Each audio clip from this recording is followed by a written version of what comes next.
大家好，我是谢雷，今天带小宝宝去测一个黄疸，还有办他的出生证明。最近小刘一次能喝50毫升奶了，体重也从出生的4.9斤长到了现在的5.3斤。月嫂和我一起去，现在阿姨已经带小孩上那个卫生服务中心了。这个白莲社区的卫生服务中心是在街边啊，根本没有地方停车。看这边一条路啊，是消防通道，禁止停车，不过也都停满了。顾阿姨，这里，黄疸测下来怎么样13.6，还属于正常。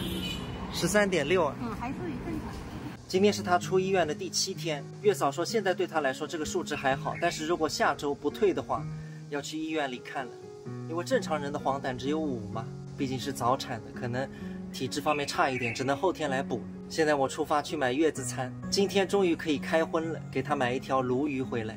买鱼还得来小菜场啊，顺路一起买菜了。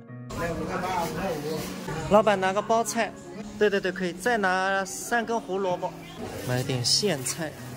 老板拿一条鲈鱼。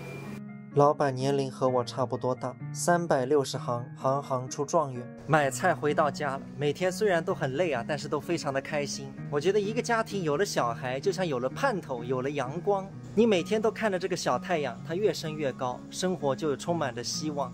哎呦，这日子呢可以要打钱，为分担吃饭个辰光嘞，我在办，一礼拜只光吃大马路子啊。大马路不来噻个。经常这路去噻，山上高大带沟里高。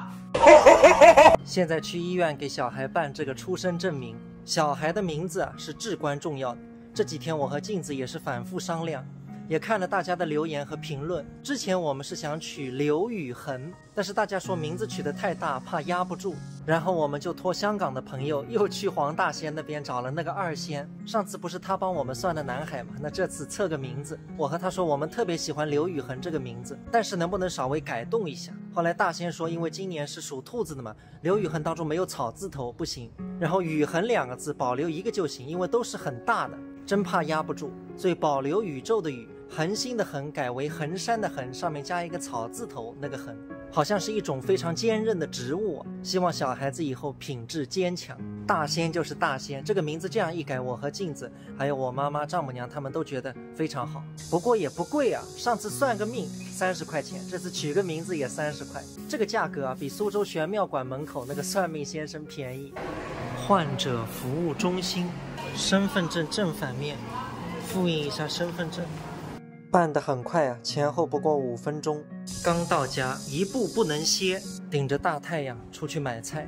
月子餐啊真难配，要根据产妇和胎儿的情况，随时要出去买菜。我早上已经买过一次，那中午吃完之后，晚上还要变个菜单，所以又要出去买。所以现在还没生孩子的准妈妈们看了要思考一下，去月子中心虽然贵，但是省心省力，什么事情都不用你考虑。你请月嫂到家，虽然价格便宜，但是家里人就比较辛苦，有利有弊吧。